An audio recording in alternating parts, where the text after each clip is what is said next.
Something weird happened to me last night. I had one of the weirdest, most psychotic dreams I've ever had. Uh, and I remember it like very vividly because it was one of those like right before I woke up things, you know? So like it's Yep. fresh. Yep. I no shit dreamt last night that I interviewed Christopher Nolan for the podcast, like on behalf of the podcast. And Damn. I met him at like this weird like coffee shop inside like a bookstore, but it was like a huge cafeteria. It was really weird. And I remember like I was trying to be cool and ask him questions that he wouldn't like typically get asked. And I asked him if he saw Happy Gilmore too. And he like scoffed at me and was like, I don't watch shit like that type of response. Damn. And then he asked me if it was good. And I was like, yeah, no, actually, it was like really good. I was super surprised by it. And I remember in the dream, I was like, man, I should ask him questions about why I'm even here, like why he's even taking interviews, which was, of course, for whatever the Odyssey that's coming out eventually. And I just didn't. And then that was it. That I just like woke up. And I just had to tell you guys. It was probably one of the craziest dreams I've ever had. And I'm not even sure why it happened. Because, you know, usually like there's something that influences your dreams, like whether you watched something or you mentioned something or you saw something like previously within like the last couple days. I haven't thought about Christopher Nolan in fucking months or weeks probably. Like, I don't know why he just popped into my brain. It's very crazy. Maybe you had a clairvoyant dream. You think so? Ooh. Yeah. I like I've where your had, head's I've had at. those before. Oh, you yeah? know? You're a soothsayer? It's a little bit. That's what they call me. Soothsayer Marvin. So what you're saying is maybe I'm predicting the future, that the podcast is going to get to such a level where we could actually sit down with Christopher Nolan. Yeah, in the coffee shop. Absolutely. I like where your head's at. That's actually, I didn't think of that. That's funny. Projecting a truth. Funny dream though. It was very bizarre. Hopefully he doesn't scoff at Happy Gilmore too, though, because then I'm gonna have to be like, Yeah, maybe you're not the goat. he's your boy. Not all, and you know, there's that phrase, you know, never meet your heroes. So, Exactly. Mm-hmm. Anyway, I thought that was fucking hilarious. I woke up. I was like, That is funny. what the fuck is wrong with me? I was like, this is so weird. What the hell are we supposed to use, man? Harsh language?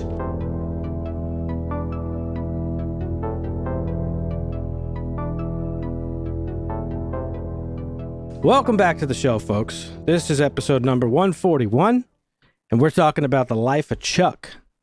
Later on in the episode, the latest of many Stephen King adaptations. Another one by my boy, Mike Flanagan. Does his streak Legend. of being the GOAT continue? You think Christopher Nolan's the GOAT? Mike Flanagan's the GOAT. The new master of horror himself.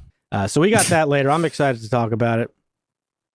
What have you guys been up to this week? Anything cool? I watched a bunch of shit this week, actually. Finally got back on really? my watching grind. Yeah, a couple movies. How you watching shit? We've been playing Grounded nonstop. Yeah, I've been just watching stuff like before bed or in bed, falling asleep to it, and then finishing it off the next day. Oh, nice. I watched. Actually, I haven't been watching much. No, yeah, we've been on that grind. The grounded grind. Oh, that was a word salad. I watched the Minecraft movie. Did you see it? Oh, was it good? I don't know. Dusty, did you end up seeing it? Yeah, I've seen it several times. The kids love it. So What did you put think on of a it? lot. Oh, nice. I mean, I was never into Minecraft. It's an okay movie. If you love Minecraft, you'll like the movie, I guess. I don't Yeah, know. What did you think? pretty much that's it. There's not much more to say about it than that. Like, it's definitely like a kid movie.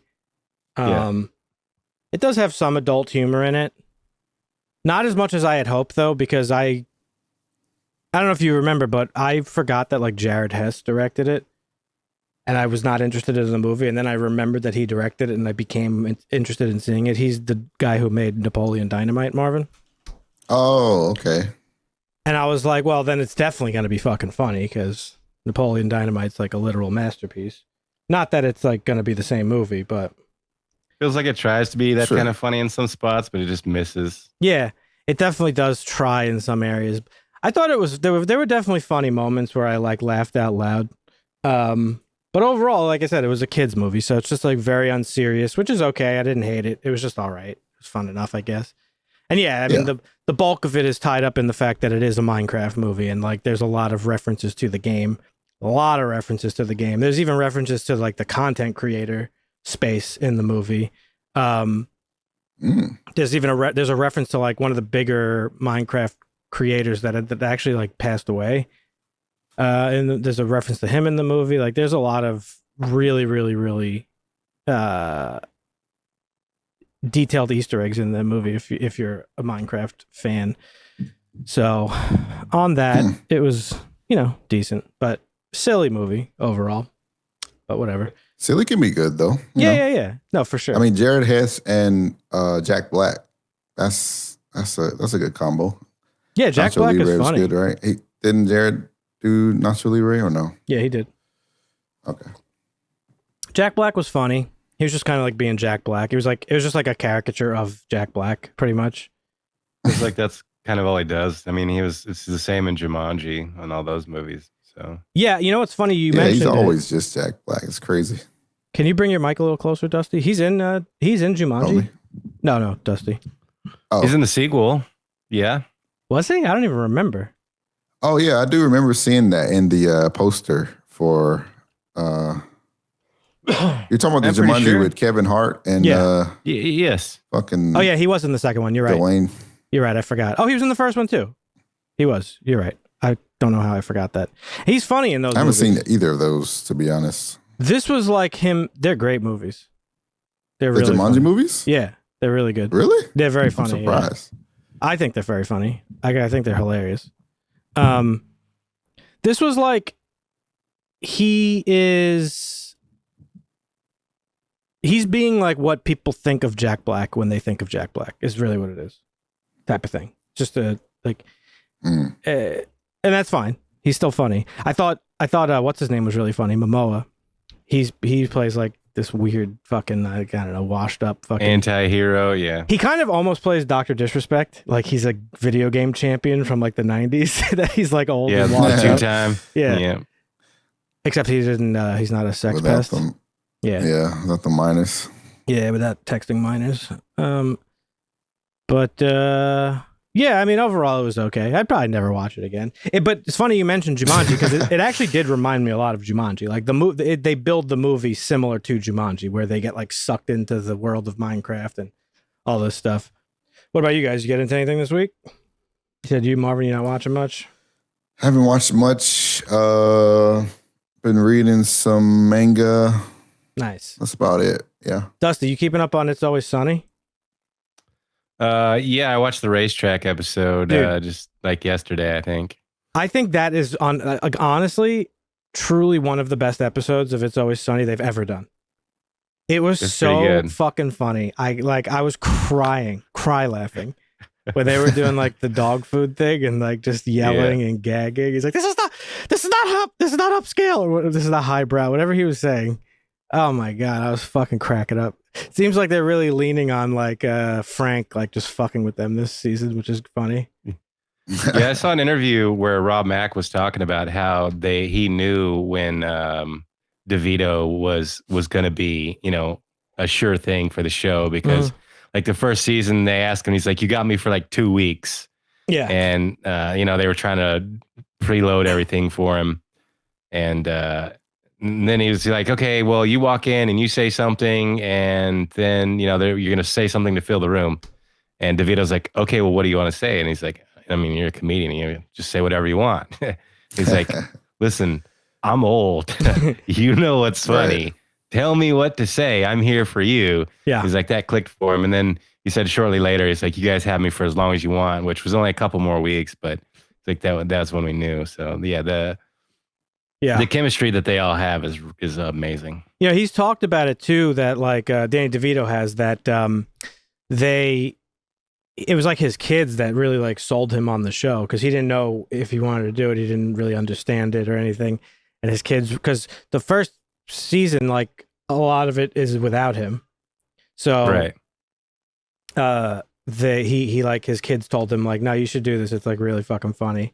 And then he ended up just doing it. But like he's so fucking perfect on it. I love it so much. Hopefully you'll get back into it, Marvin, at some point. But I know it didn't really like land with you. But like I said, it's either you love it or you hate that show. There's like Yeah. No, I definitely don't hate it. Yeah. I don't love it yet. No, Let's that's say fair. that. Yeah, no, that's fair. There's definitely just no in between though. That's the thing. At least in my experience that I've seen. But what about you, Dusty? You been watching anything else? Not a whole lot. Still watching Foundation and the new Dexter. Nice. It's good, but I right? don't think. Yeah, it's really Did you watch good. the episode yesterday? Yes. Yeah, it was Yeah. good. It's pretty good. I kind of figured that's where it was going to go with her. He was going to be disappointed, but Yeah. It's really good so far. Enjoying it. Haven't really watched any new movies yet. Finished Untamed. They announced the season 2 is happening, so Cool. happy about that. But yeah, Smoke's getting crazy. yeah. You up to date on that? Mm-hmm. Nice.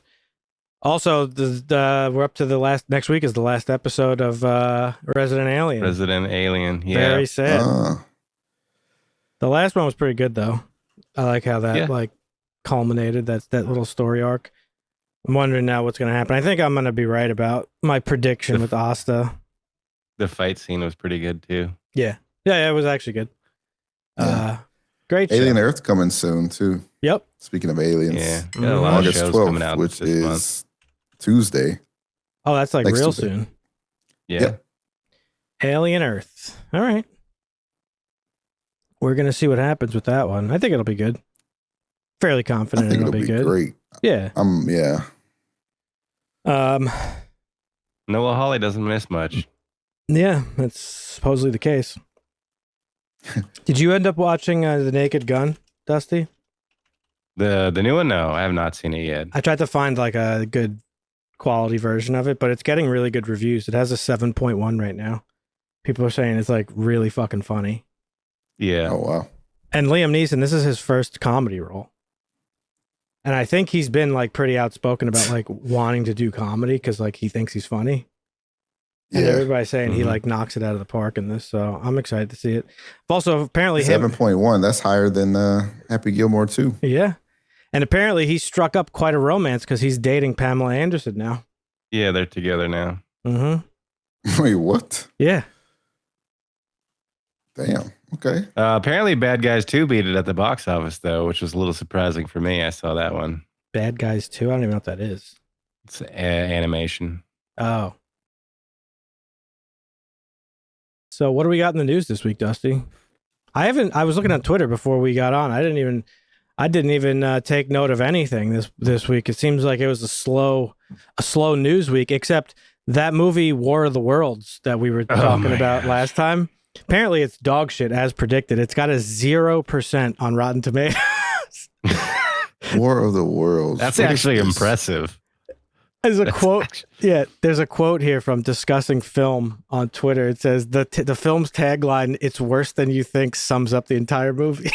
Well, this is the one that was a radio program first, and people were like killing them. That was War of the Worlds, right? War of the Worlds was a radio broadcast. It was a radio broadcast, Correct. and some people were listening to the radio, Marvin, and thought it was real, and so they thought the world was being invaded by aliens, and they started killing themselves. It was back in the day. What? Yes. So Yeah, before television, basically, you're at the the pinnacle of the start of television. But then there was an old black and white movie that came out that was pretty good, maybe even a show miniseries, and then what's his name? Saved Movies.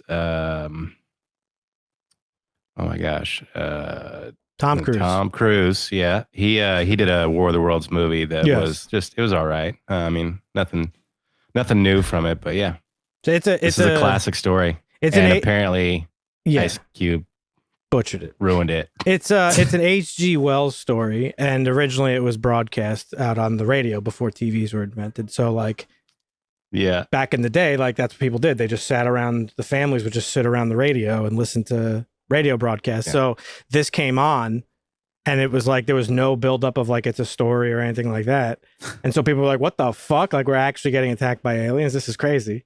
So that's what it originally was. This movie, though, is I don't know what the fuck this is, but we all said it looked terrible from the trailer. I remember Well, I know Dusty and I had watched it, Yeah.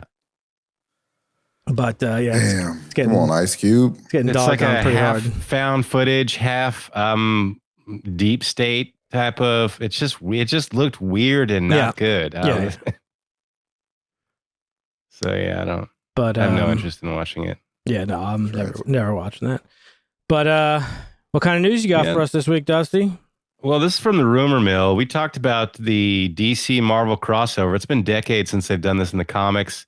And I think it's Batman Deadpool coming out. I think the Marvel issue comes out September, I want to say. And then the DC issue comes out in October, November, I forget. But apparently, there's a possibility of this spilling over into the film industry. A Hollywood insider has reported that both James Gunn and the Russo brothers are on board for this. So I guess somebody on the inside that's talked about them would be like, yeah, that'd be awesome. But we've talked about Gunn talking about this before. He previously told Empire, I'm certain that's more likely now that I'm in charge. Was a Guardians of the Galaxy Volume 3 interview. But he says, who knows? Just don't expect anything on that front in the immediate future. That's many years away. I think we have to establish what we're doing at DC first. But he said, I would be lying if I say we haven't discussed it. The discussion has been lied. So yeah, that image right there is one of the variants for the comic book that's coming out. So that sparked more. He's on the fucking horn with Feige. Just like, let's make that money, baby. Yeah. That's a Justice League versus not necessarily Justice League versus the Avengers. I think would make like just $1 trillion. Probably. Well, but therein lies the difference, I think, though, because when he did a Superman interview with Rolling Stone, we talked about this as well. There was a Spider-Man Superman crossover on the desk, and they pointed it out, and he said, "Yeah, that could easily happen as long as it's not a cash grab." Basically, is what James Gunn said. He said, "I'm not just going to do it to do it. It's got to be the right story, and people have to want it." I was going to say, and it has to be the right story. This is like a James Gunn would call Feige and say, "Hey, buddy, I'll do this, but you got to have a fucking script, my guy, because we're not just going to do this to make some money." It has to be the right story, and it also has to not be a fight. That's very important. Because we did Civil War, we got Batman v Superman. The fights are very. So you want it to be a team up? But the crossovers usually are a fight. There could be little, like, you could have little spats between different heroes, like they did in Avengers, the first one, with like, different personalities, button heads, or different worldviews and stuff like that. But what you can't do is have somebody try to fucking fight Superman.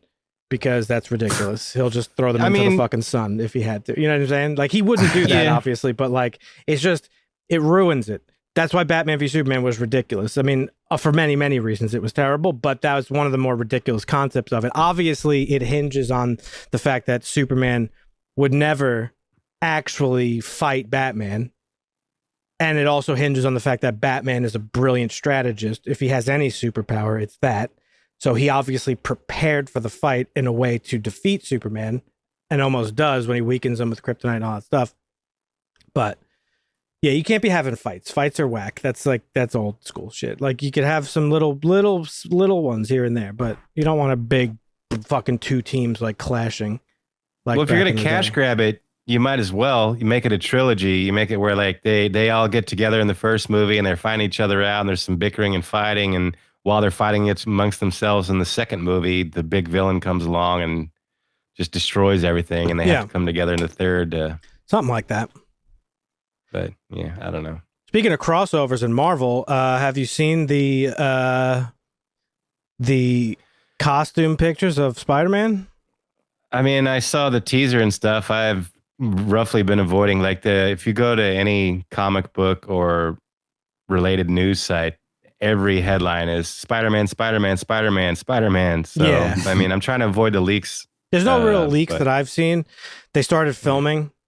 So we're getting a lot of shots of him in his new costume, which is this right here. And, this is obviously back to the, old school style of, this is more traditional Spider-Man, not the Tony Stark suit. For Yeah, one, the Civil War suit. Yeah. they leaned too heavily on the Stark tech, I think. The Iron Spider suit, he wears the majority of his trilogy. I never really cared for that. I didn't mind his original suit in the first Spider-Man, No Way Home, or whatever the first one was, for Homecoming. But this is now more in line with the end of No Way Home, where he's wearing that like homemade blue and red traditional spandex suit. Seems like he's taking inspiration. I'm assuming they're doing this story-wise to make sense that he's taking inspiration from the other suits that he encountered in that movie. Because those were his homies. But I think it looks good. The only thing I don't really like about it is the you can't really see it in a lot of these images, but his web shooters are like really big and like silver looking. Here they are. Here's a good picture of them. They just look like fucking cell phones on his wrists. But whatever. Motherfuckers be doing this shit. It's fucking crazy. Look at this. Needs more flair. And then they just make the most ridiculous looking piece of shit I've ever seen in my life. Just stop. You're not a fucking comic book artist. What the fuck is that? Yeah. No. But yeah, he looks good. I like the fact that we're getting this, and I wish, I don't know, I'm still torn on the Superman costume, to be honest. I remember, Marvin, you hated it initially from the trailers. We never talked about it. Initially, but I like it now, yeah. You got, your mind changed? Yeah. I'm still torn on it. Because it looks good in some shots, and then some shots it looks too bulky, but like, I hope we go back to this, like, if the trend continues, because if nothing else, Fantastic Four continued the trend that Superman started in terms of like just sheer release time. Both movies had the same logic though. Like, let's go back to making unapologetic comic book movies that are lighter in tone, brighter in color, and more like this golden age, this silver age of comic books. And costumes wise, they did that. Superman didn't really do that because it had that like those rigid like structural lines, but this Spider-Man doesn't have any. It's just spandex. So I hope we go back to that. Like, I don't know, the Marvel suits all look very samey. They all have that like Guardians of the Galaxy like suit thing. I don't know how to explain it. Yeah, but all the patterns amongst them. I mean, you even go back to the Tobey Maguire. It had that 3D print looking like all the webbing was. Right here. Pretty much that. Which I didn't mind at all. Fire. I liked it. Yeah. The webbing popped but off. I also like the classic where it's Spider-Man. like just sewn in.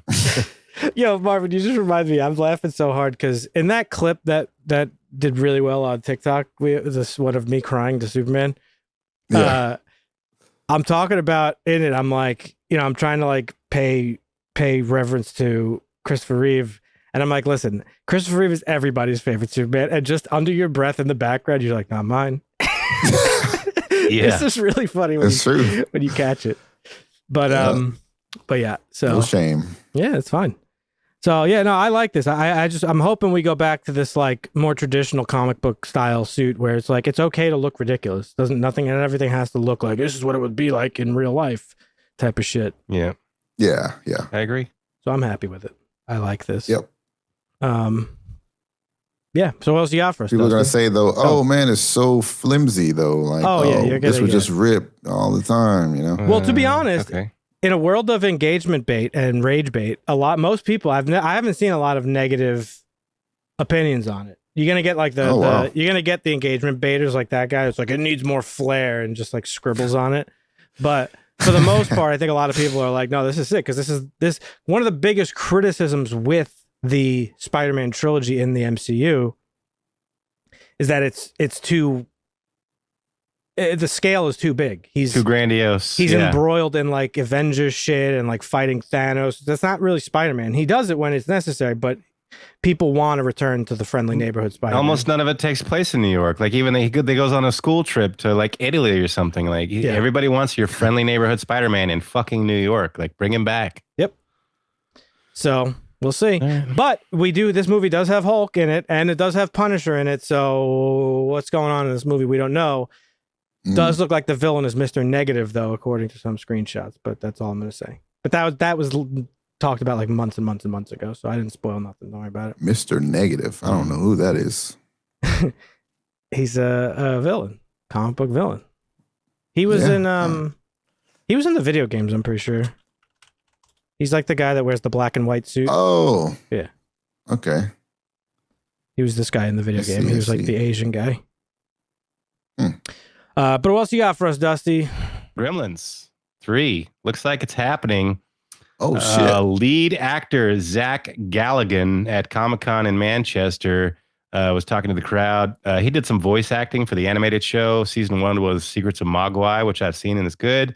I have not watched The Wild Batch, which is season 2. It came out this year. I just totally forgot about it and never got back to it. But I recommend it. It's a good, fun little show. They're like 15, 20-minute shows, each one. That's easy to burn through.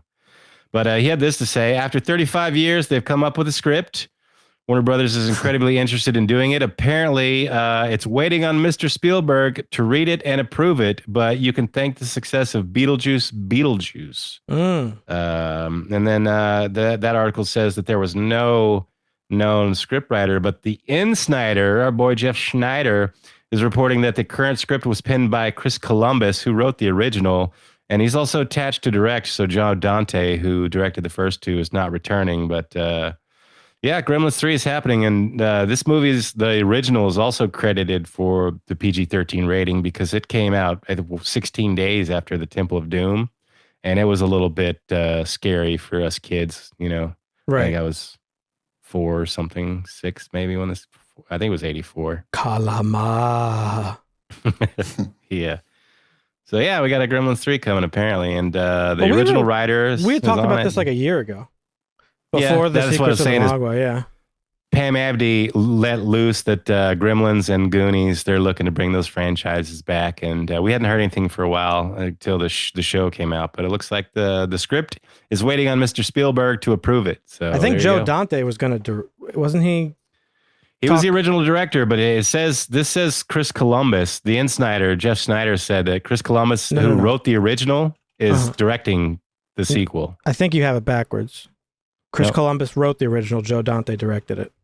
Correct. That's what I said. Did you? Oh, I thought you said... Oh, okay. Chris Columbus is writing and directing the third one, the new one. Yes. Joe Dante not returning. Gotcha.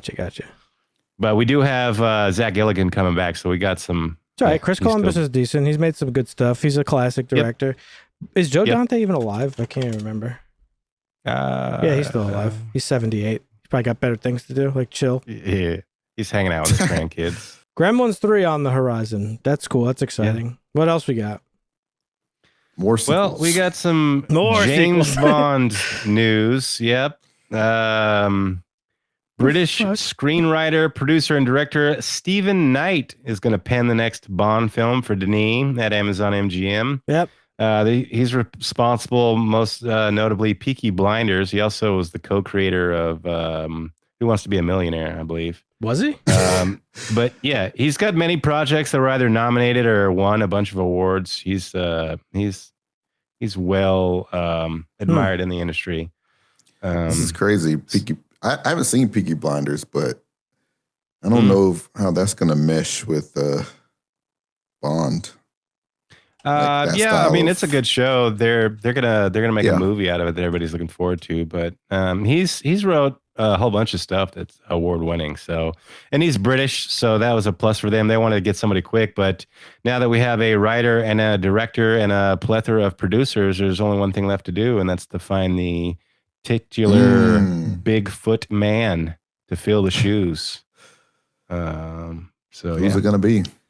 I don't know. Tom Holland was talking about how playing the Bond role is basically every British actor's dream job, which is basically what Stephen Knight said about directing it or writing it. If it's Tom Holland, the world will I will become a domestic terrorist. Like there's in a video game that movie is not made for Tom Holland. Tom Holland is not made for Bond.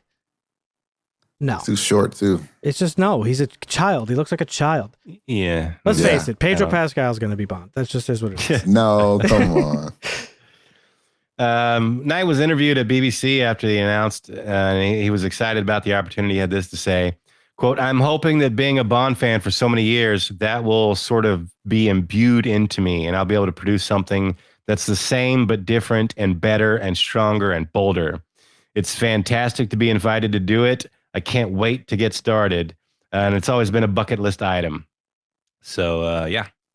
Just like Tom Holland said, it's every British actor's dream role. This is every British writer's dream role, I guess. So I bet. He's stoked and he's a fan, so I'd imagine he'll do it justice. But we'll have to wait and see.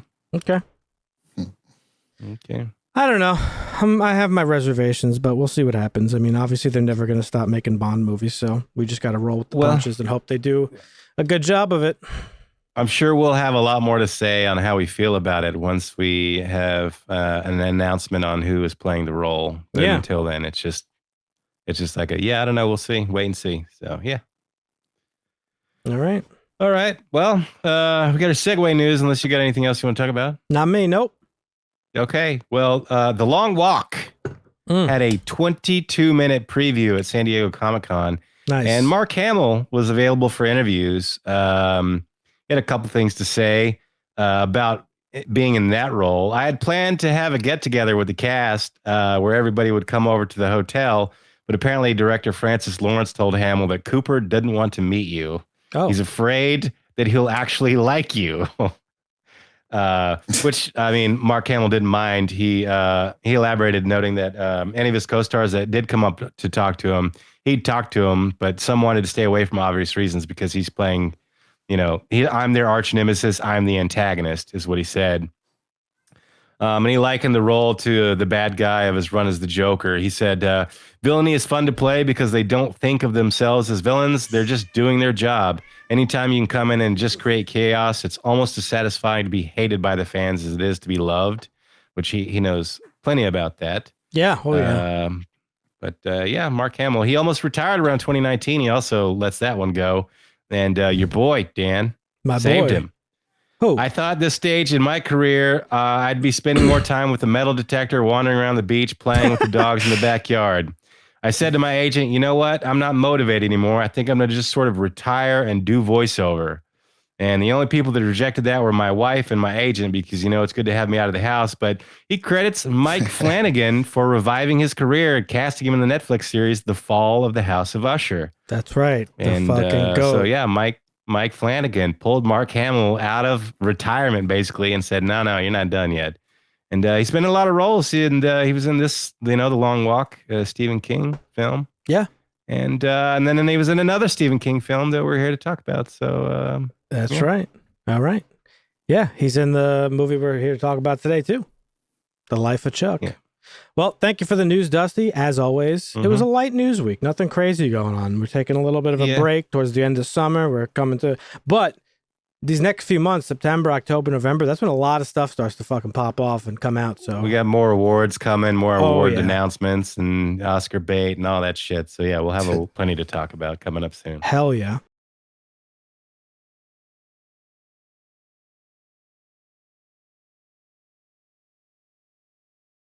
So Life of Chuck, this one caught me off guard a little bit. One of the things I have not read of Stephen King, this is from his novella, If It Bleeds. This is one of 3 short stories in If It Bleeds, I believe.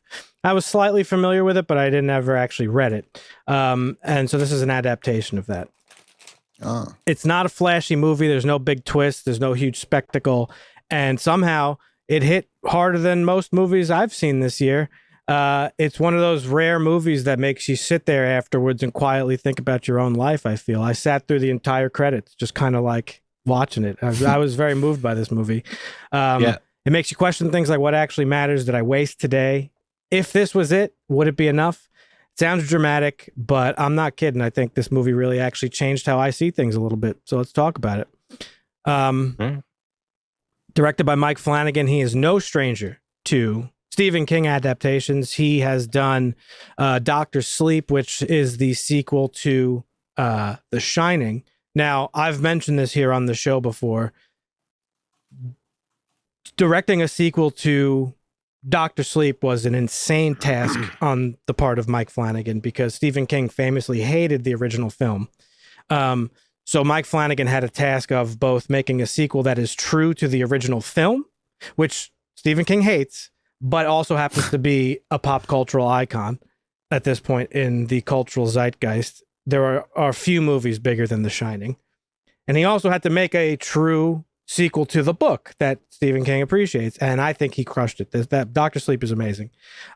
He's also done Gerald's Game, another Stephen King story, and he is now currently working on a Carrie series, I believe we've talked about on the show. But I'm a big Mike Flanagan fan.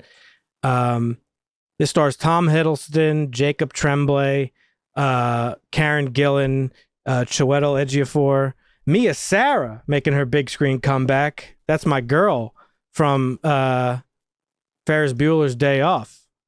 I don't know if you've seen that, Marvin. That's Sloane. I have, yeah. Oh, wow, that's shocking. My heart skipped a beat. And of course, I did not recognize her. Wow. yeah, and of course, Mark Hamill. And this is the story of Chuck and his life. Basically, as simple as that. This is actually it's structurally strange. It is told in 3 different chapters of this ordinary man's life. The ordinary man is Chuck, played by Tom Hiddleston. And the first chapter, which is chapter 3, the first that we're shown, is the last chapter in his life. And we don't know it when we're watching it, but we are actually seeing the collapse of existence itself, is essentially what's going on. And it's really, really moving, honestly. Like, I kind of had a feeling what was happening, but that the way it was shot and the way it was acted, that first chapter was just unbelievable to me. And really sets the tone for the rest of the movie, because you're literally watching these people who are going through the end of all things. It was actually really, I thought, really moving. And it's later in the movie you realize that is because of the death of Chuck, who is basically dying. Well, not basically, he is dying. And during this end of the world chapter, the people are seeing these really strange signs and billboards all over the place that's saying, like, thank you, Chuck, you had a wonderful 39 years. And they just can't make sense of it because everything's collapsing around them and these signs are starting to pop up. So you start to put the pieces together, but we'll get into that a little bit more detail. What did you think of the movie, Marvin, overall? Yeah, I thought it was amazing. It definitely moved me. I thought that phrase, you are, what is it? You are wonderful. You deserve to be wonderful. And you are full of multitudes. You are multitudes. Yeah. Well, women. Yeah, I thought that was great. I think a lot of people I saw commented this, but I think it came at a really good time. Absolutely. For sure. Like, similar to Superman, like, just kind of puts everything into perspective a little bit. And makes you remember, like, you know, you are, like the quote says, you are wonderful, you deserve good things. You contain multitudes.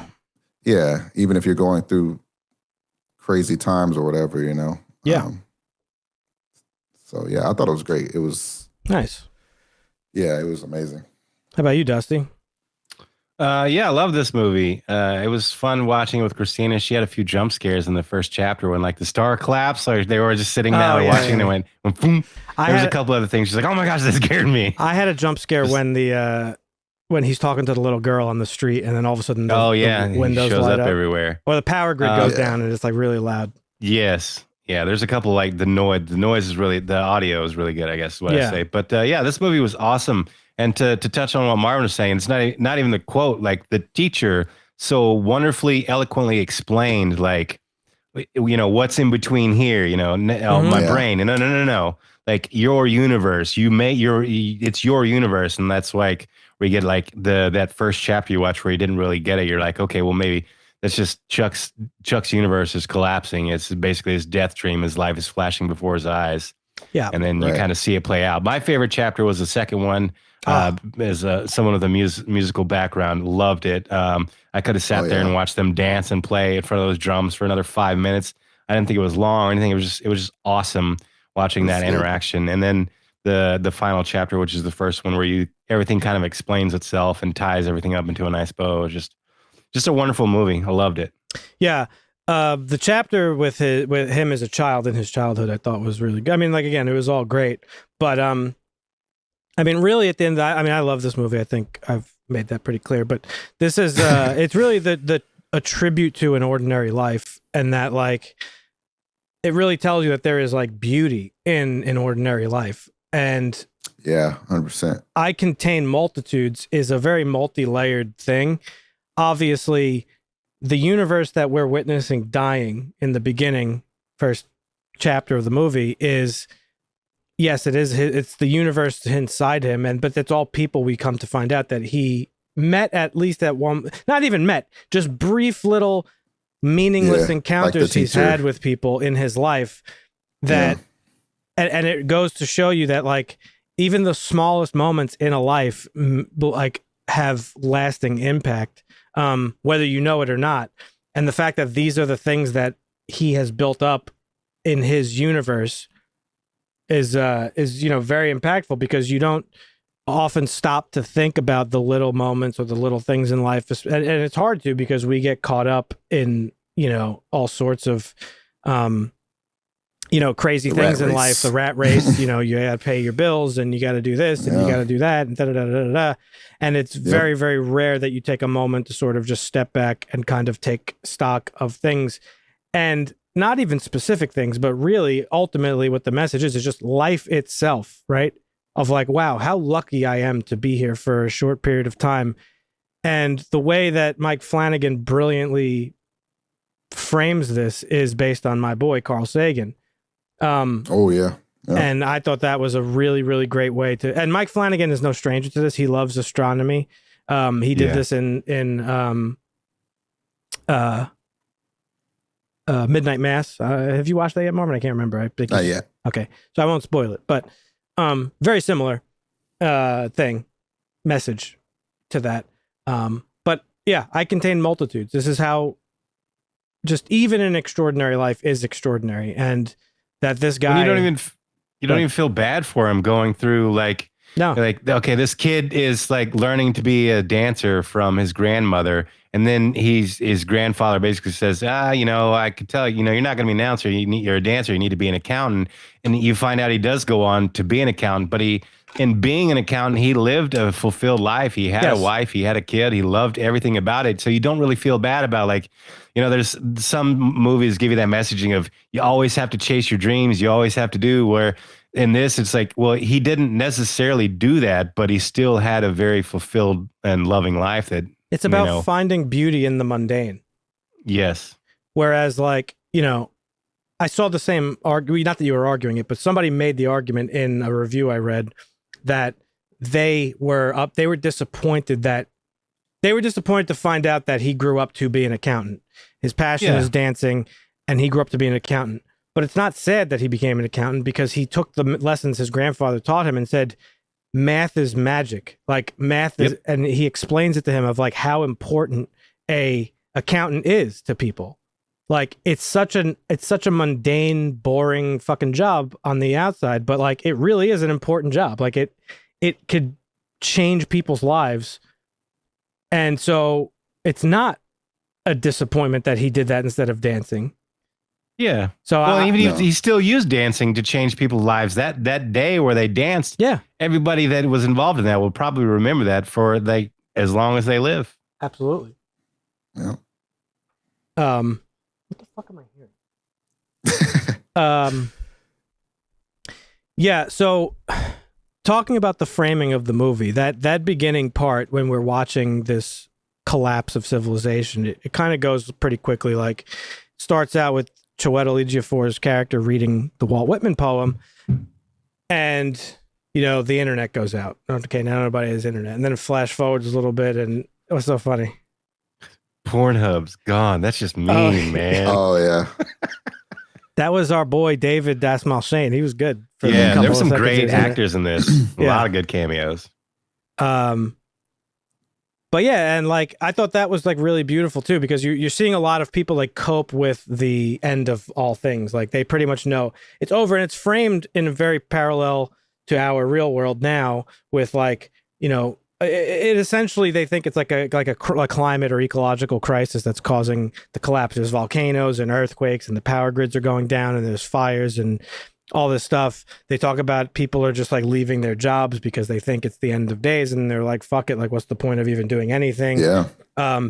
There's like a rash of suicides happening.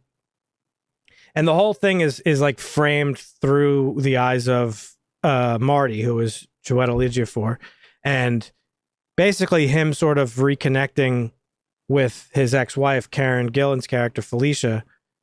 They've divorced at this point, and like you don't get a lot. That's why I said it's a simple movie, a simple story. You don't get a lot of backstory for a lot of things, and you don't really need it. You just know that like these are a divorced couple who really kind of still love each other, and like they want to reconnect and spend however much longer they have left with each other, being happy, which in this case is not that long. And that sequence when they're in the backyard and you start to see the stars collapsing and stuff is very, very, very, very powerful stuff. I loved it a lot. And the sound design, like you mentioned, was really awesome. They really make you like sort of feel that. That sequence at the end of the first act or the third act reminded me of this book. It's a similar kind of scenario where it's just like a black hole is like hitting Earth, and the guy, there's a scientist that works in this. I forgot where he works, but he basically just rushes home to be with his daughter, like for the last few moments, because it's like that's pretty much all you could do in that scenario. Time is precious, and that's that. It was such a great way to open. I mean, obviously the story is structured that way, so he was adapting it from the book, but it shows the brilliance of Stephen King in that everybody thinks he can only do horror, but that's not true. But it really shows like that is the core message of the movie of like you don't know how much longer you have left, really. So make the most of it as you have the ability to do. And that comes full circle at the end of the movie when we see in his younger life. So Act 2 is his middle age, Chuck's middle age. There's also a narration in the movie that's done at times by, I forgot to mention that. Nick Offerman. By Nick Offerman, and he brilliantly narrates it because he keeps it grounded and like just, he's very calm about it. Like it's very good narration. It's like there's no emotion to it whatsoever. And he tells us in the first act that like, or the second act when we see him dancing, like Chuck has no idea that he has 9 months to live. He's going to die of a brain tumor. Is basically what we now go through the rest of the movie with that knowledge in our head. And at first it's a little upsetting. You're like, oh fuck, this is like really sad and depressing, but it's not sad and depressing at all, because you find out by the end of the movie that he grew up living with his grandparents in this old house, and in the old house there's a what is it called, a parabola, what the fuck is that thing called? Cupola or something? Cupola, thank you. Yeah. Parabola, what the fuck am I saying? I was gonna say Capula. Parallelogram. There's a cupola in the attic, and he's not allowed to go in it. It's locked, and he's tried a couple of times as a kid. Finally, when he's older and his grandparents aren't around anymore, he goes in there and he doesn't. It's empty for a minute, but he ends up seeing how he's going to die, and that's like the big secret that his grandfather was keeping from him, is that you see your own death or other people's deaths, and it kind of change. And there's a quote earlier in the movie where he says, the grandfather, he says, the waiting is the hardest part, which is a great Tom Petty quote. I don't know if that is just a coincidence or if they pulled it directly from the Tom Petty song, but now the waiting is the hardest part because you saw how you're going to die. Now you got to wait. And that premise of like, what would you do if you knew how you were going to die, or if you saw your own death? Now he doesn't know how he's going to die. He doesn't know when he's going to die. He just saw it, and it kind of like framed his perspective. And it's a perspective that we all exist in all the time. We're like the only beings on Earth, or the only living beings that we, as far as we know, that have the consciousness of our own mortality every day. Like we live under that crushing weight of knowing that the clock is ticking. And the movie's about that. It's like, what would you do? Like we all know we're going to die. We don't know when, we don't know how, but at the end of the movie, a young Chuck sees his death, and instead of like cowering in fear to it, like his grandfather maybe did, he decides to face it head on and say, you know what? Fuck it. I know I don't have a long time here. I'm going to make the best of it that I can. So, really positive message that like everybody should embrace, because like, think of all the things you don't do that you should. You know, there's a song, it's not a song, it's a phrase too, like live like you're dying, right? Like no, because you are dying. Like we are all dying from the moment you're born, you're dying. Like it's a weird existence, but it is the reality of existence, and you have to you could either embrace it and, like I said, live your best life essentially, or fucking live in fear of it. And that's no way to live, really. Yep. Definitely easier said than done, but a good movie like this or story that comes along and really just like, kind of snaps the perspective into picture is really great. Yeah. That's what I love about movies and art. It just opens you up and like, Mm-hmm. I cried for the majority of this movie, like just for no reason. I was just like tearing up because it's just like it's a sweet story, and knowing like it's just such a simple little thing of like, yeah, he's got 9 months to live, and then you're just like, oh, fuck. Well, fuck. But like, you just see his life. Like, I don't know. It's so weird because like, life is limited, but you never really like focus on it unless you're anxiety riddled, right? Yeah. But like, so or you're just like this family is, you're struck with sadness after sadness after sadness. Like grandparents lost a kid who was about to have a kid, and then and then the wife dies, and then grandpa's gone, and he's the only one left. Like when you're struck with that much loss, it has an impact on you. And so I think Flanagan did a really good job of portraying that. Absolutely. And Mia Sara, this was her debut back on the screen. She was great. I thought she was a standout performance as the grandma Sarah, who instills in him like his love of dance and stuff like that, and probably the more appreciation for life itself. Like she did a really good job in that role.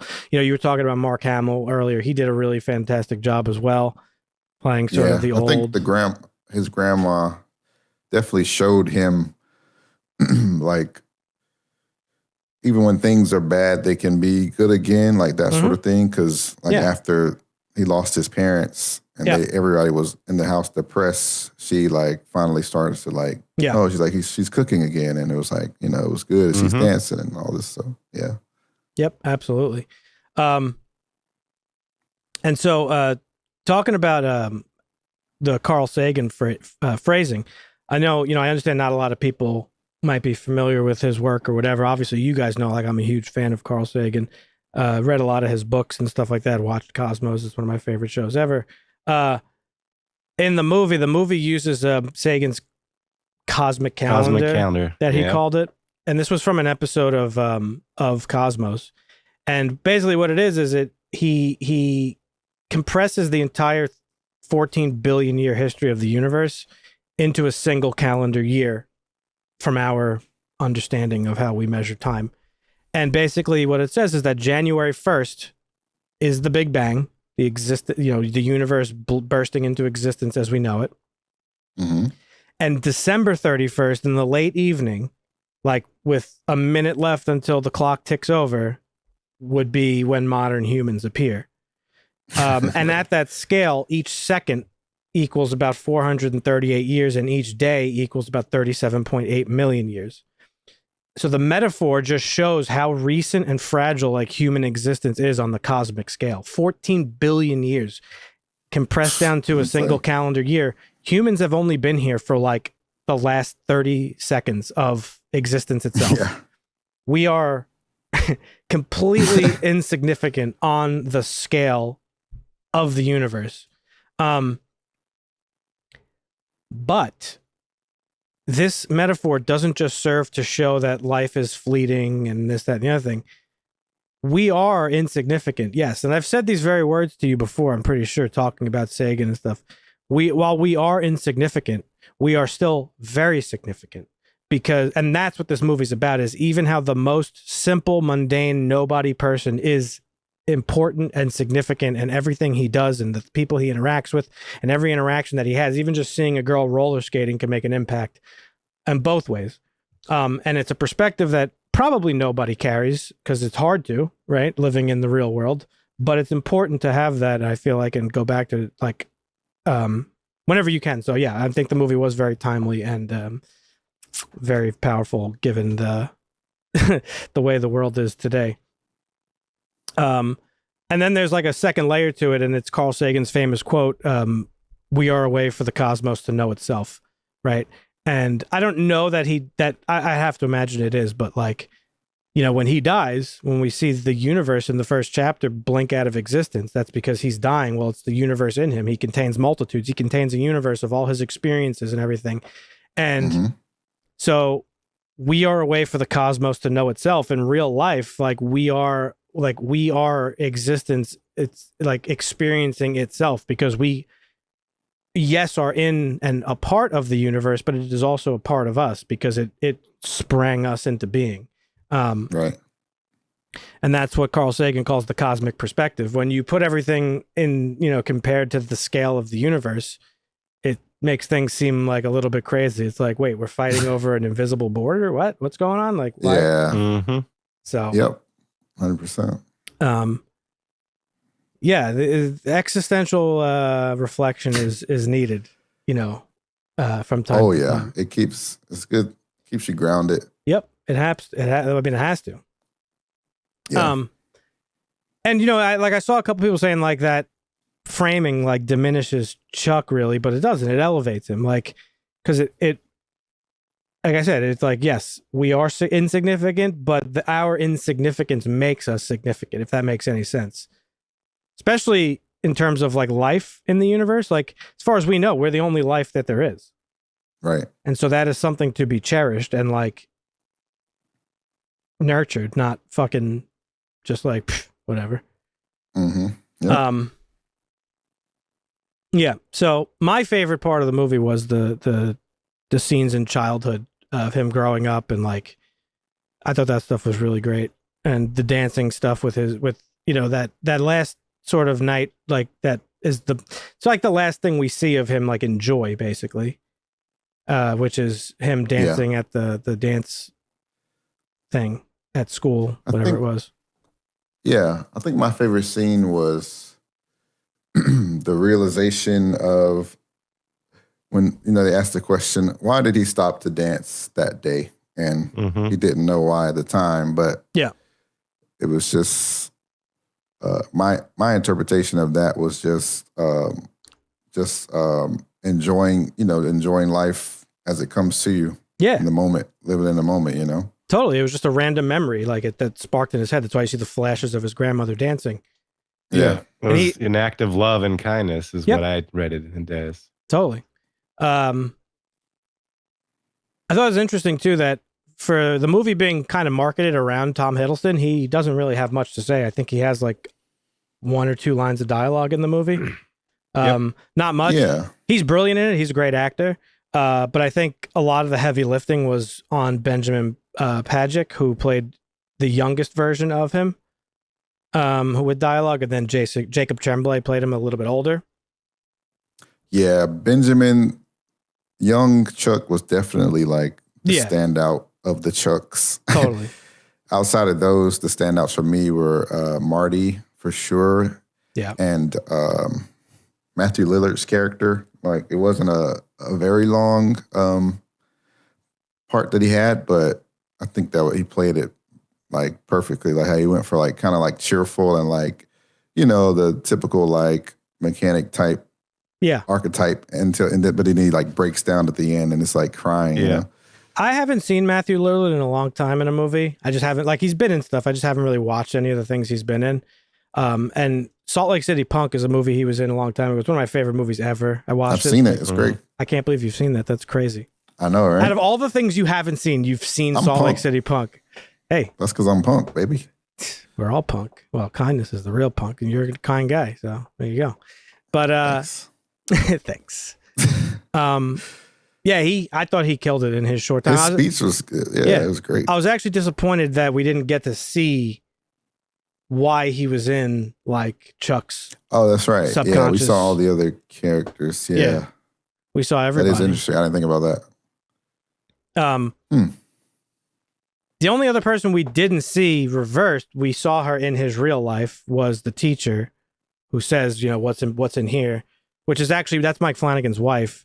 Oh, wow. Yeah, what's her name? I can't remember her name, but she's in all his shit. He casts all the same people in his stuff, which is cool. But she was not in the universe world, like his universe. Kate Siegel is Kate her Siegel, name. yeah, Oh, there she you was go. in Haunting Everything. of Hill House. Yeah. But yeah, she's in everything. But I've But, only seen Haunting of Hill House. What'd you say? I said I've only seen Haunting of Hill House. You're slacking, Marvin. Yep. But yeah, I thought this was a fantastic movie. I loved it. It was great. I thought the acts were great, like Yeah. the reversing of order, because like that would have been a lot heavier to end with than to start with, for sure. So I think that was a good decision. Yeah. And really the way the movie ended was beautiful, because it's like he finally gets to go into this thing, and it was like, you know, it was he was forbade from going in there his whole life, and we hear that there's ghosts in there, and his grandfather goes on these drunken rants about it, and he goes in and it's just empty or whatever, and it leaves you with a little bit of an interpretation, open for interpretation. Does he really see how he's going to die or whatever? Like, you don't really know, but like, Right. given that it's Stephen King, it's probably meant to be taken literal. But like, you know, he sees the ghosts that his grandfather saw, and of course we come to realize his grandfather saw the death of the guy who hung himself, saw the death of the kid who got hit by a car, saw the death Right. of his wife probably, and saw Probably. his own death, because there's His the own moment death. where he grabbed Yeah, his arm, he holding saw on. that he dies of a heart attack, and then Chuck gets to see his own death. But like the way the frame just stays after he says that stuff of like, you know, I'm going to Oh, it was choose perfect. to live my life rather than like be afraid. Yeah. Yeah, that And was he just even great. leaves the door open. It's Mhm. like, Yeah. I'm no longer afraid of this. Yep. Yeah. Just He fantastic basically movie. admonishes this grandfather's tale of waiting is the worst part. It's Yeah. I'm not gonna make it the worst part. I'm gonna make it worthwhile. I'm not going to wait. Yeah. I just know it's Yeah. going to happen, and I'm going to fucking face it head on, and whatever happens, happens until I get there. Yeah, beautiful movie all around. No complaints, not a single one. It did really well, but didn't do well like box office wise. For some reason, this movie had trouble like getting distributed. I think it had some like distribution issues and stuff like that, despite it being I think the top choice at the Toronto Film Festival, which is one of the biggest film festivals there is. So it sucks that apparently not that many people got to see this movie, because I feel like this is one that everybody should definitely see. Yes. Because like I said, opening up the conversation, it definitely changed something in me in terms of like, you know, it just gives you that little jolt of like, hey, snap out of it. Especially given the fact, I think too, that I'm 39 and Chuck was 39. I think kind of had a little bit more of like a edge to it of like, because you don't realize, like, you know, they always say like time flies, right? But like it really does. Like I'm at that stage. Yeah. of- And the older you get, it flies even faster. Oh, yeah. It's like exponential. and because of COVID, I think too had a little bit to do with it, where like life kind of just like stopped for a couple of years.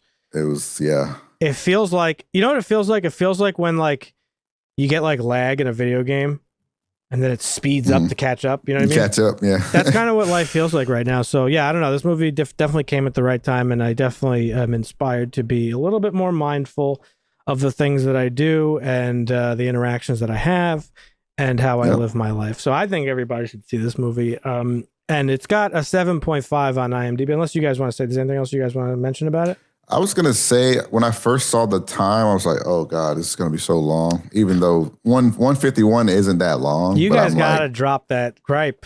But no, I was just going to say that this didn't feel long at all. Like it just breezed by. Yeah. Yeah, no, it definitely felt very short. Well, even for the first two chapters going backwards, 3 and 2 being relatively short, like 3 wasn't that long. And I don't even think 2 was that much longer. Yeah. So I was like, man, we're going to get a pretty long chapter 1, but it was great. Right. I didn't have any problems with the time. The other thing too, not to compare it to Superman, because they're very different movies, but the scene where his grandfather's talking to him about accounting is very similar to the scene where Superman Lois is interviewing Superman. In that it's a very poignant conversation. It's like the grounding of the entire movie, and it's a long-lasting scene. It goes on for quite a while, but you don't even realize the time. Like in Superman, that is a 12-minute scene but it doesn't feel that way when you watch it. Oh, yeah. Wow. I didn't time this one, but I remember I took like a mental note. I was like, this is a long fucking conversation. And that's really what this movie is. This is just people talking to each other like constantly. That's like, Yeah. this is real filmmaking. Outside of the dancing, yeah, that's it. So I loved every minute of it. I continue to be a Mike Flanagan fanboy. And this also movie really showcases like Stephen King's prowess because like he's known as being a horror guy. And, he's not. He has a lot of really touching stories that are about life and friendship and stuff. Those are always like the cores of his stories. He has Stand By Me, which is a really, really emotional story about growing up and like childhood and all this stuff. So he's more than just meets the eye, folks. Yeah, it's another great one. But yeah, so definitely well received. It's got a 7.5 on IMDb. Honestly, I'm giving it a 10. Yeah, it's an easy 10, honestly. Easy 10. Yeah, I'll give it a 9. I didn't have any complaints with this movie. There was nothing I would have changed about it at all. It was this is the best Stephen King movie, and I've seen a lot of his movies, and most of them are not very good. So sitting down and watching this and experiencing it, I had zero complaints, nothing to change. It was perfect. Is this the best Stephen King adaptation, you think? I think it probably is, right? Yes. I mean, Stand By Me is really, really good. Really, really good. This stands toe-to-toe with Stand By Me. Yeah. I haven't seen Stand By Me, but this is definitely the best Stephen King thing that I've seen. And I really liked the It movies that came out a couple of years ago. I thought they were great too, but yeah. This is next level good. Is that Dusty's first perfect other than Beverly Hills Cop? He had a couple. Yeah, we've had a few. Yeah. He had a couple. We really need to round those numbers up. Yeah, Dusty, we got to go through an somehow or another. Makes it a 9.5. That's the perfect of movies you can get. I mean, are there any 9.5s on IMDb? No, I don't know. I doubt it. I honestly doubt it. Top 250. Nope. Shawshank is a 9.3. That's all right. That's crazy. That's a 9.5 though. Yeah. Round it up. It's crazy that Shawshank is like literally the best movie ever made, and there's just no question because it's right here. Yeah, folks, Life of Chuck. Definitely go see it. Not go see it. Go watch it. It's not in theaters anymore, obviously. Yeah, really, really good movie. At the right time when we needed it, and that's always the best. We need more of this stuff. Hope core for sure. Hope core. I think that's what the kids call it. But yeah, check it out. Let us know in the comments what you thought about it, if you liked it or not, or if there's anything that we missed that you felt was important to talk about. We do the show once a week, more often than not. We have our schedule over in our Discord. You can find the link to our Discord at our website, harshlanguage.tv. The link should be down below. It's free to join. We post a bunch of like movie news and show news in there, trailers and stuff. So if you want to keep up on those things, or the fuck is that face? Fucking new Conjuring movie just jump scared me. Yeah. See this shit? Oh god. Yeah, if you want to keep up on what we're doing, watching, we post our schedule. So join the Discord, leave a like on the video, do all that great stuff for the algorithm. It helps us quite a bit. But more importantly, thank you for hanging out. We'll catch you next week. Next week, we're talking about, what are we talking about next week? Next week, we're doing 28 Weeks Later or Weapons. Dun, dun, dun. Yeah, we're gonna, if we can get to go see Weapons, we're going to talk about it because that's one we're really excited about. But stick around, folks. Thanks for hanging. We'll catch you next time. Hasta. Peace. See ya.